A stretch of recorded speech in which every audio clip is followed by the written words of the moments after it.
Story summary: MIA Bowen unintentionally weds the heir to a wealthy family. He gives her a divorce agreement the same day she finds out she is pregnant. When the pretend heiress moves into MIA's married house, her mother-in-law treats her with contempt because of her lack of wealth and authority. Then 6 affluent and attractive men appear out of the sky.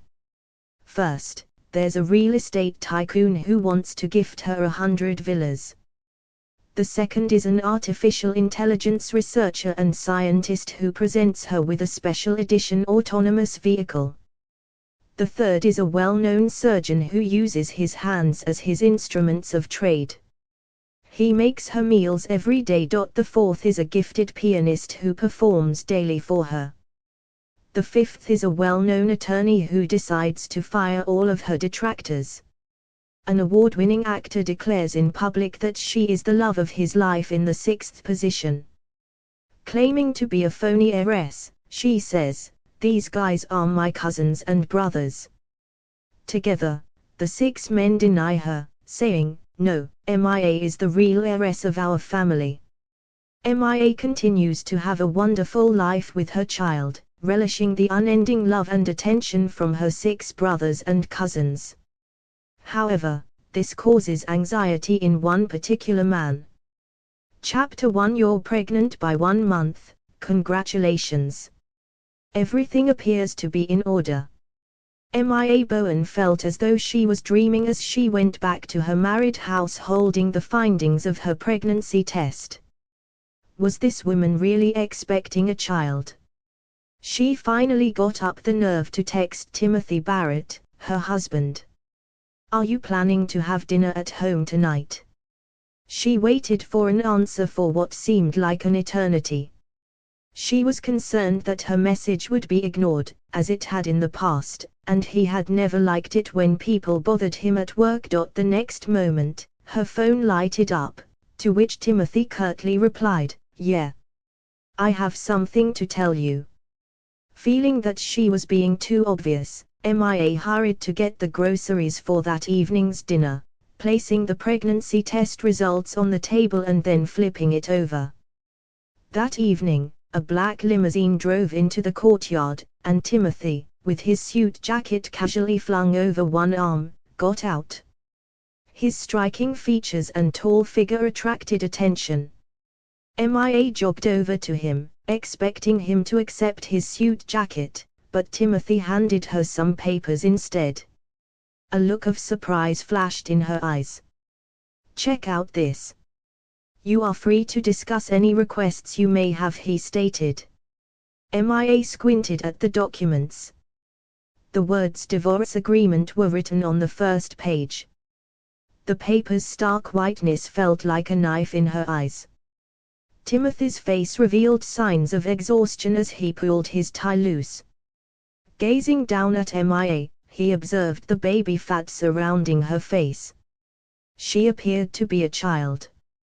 He was not at all attracted to her. His grandmother's approval of her was the sole reason he married her.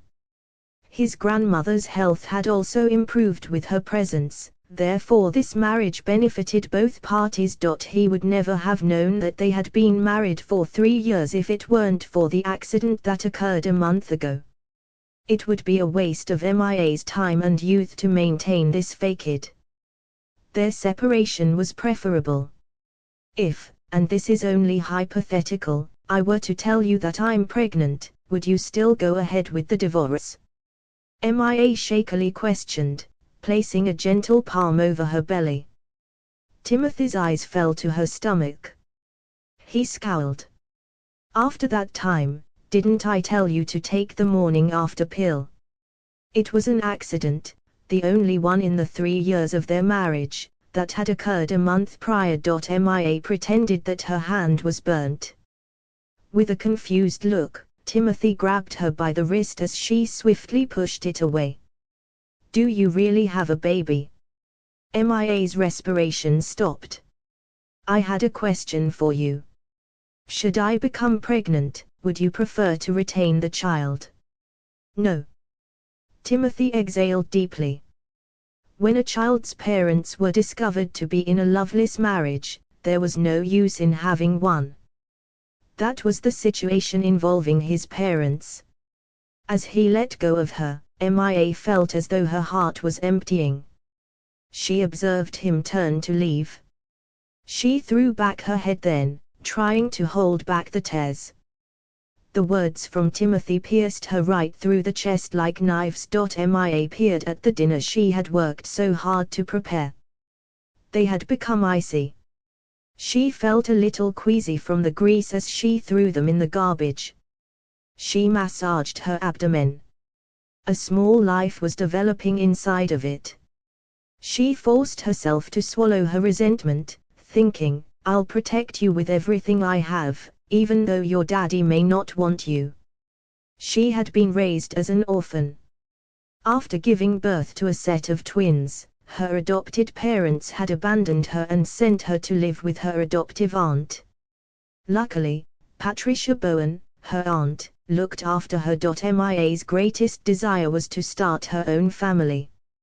Despite knowing that Timothy didn't love her, she had made every effort to be a decent wife to him. She was now aware that one could not get a rock to melt due to reality. Even after the divorce, she wouldn't be alone anymore because she was pregnant. Mia ignored reading the terms of the divorce. She signed the final page just now. She slept as usual in the master bedroom, while Timothy slept in the study that night. Everything was exactly the same as it had been during their 3 years of marriage, during which they had also slept apart. Mia got a call from her mother-in-law, Sharon Hopkins, early the next morning.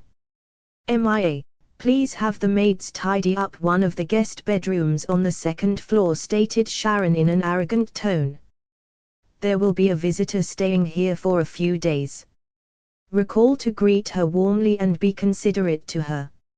Sharon had already hung up when Mia had a chance to ask who it was. Faintly smiling, she was already accustomed to Sharon's contempt for her. It seemed as though exchanging words with her would bring disgrace upon the Barrett household. Timothy had already departed for work when Mia walked downstairs. One afternoon, a young woman entered the living room wearing brand-name attire from head to toe. Mia's eyes briefly flashed with surprise. Was this the visitor Sharon had spoken of? A stunning young lady.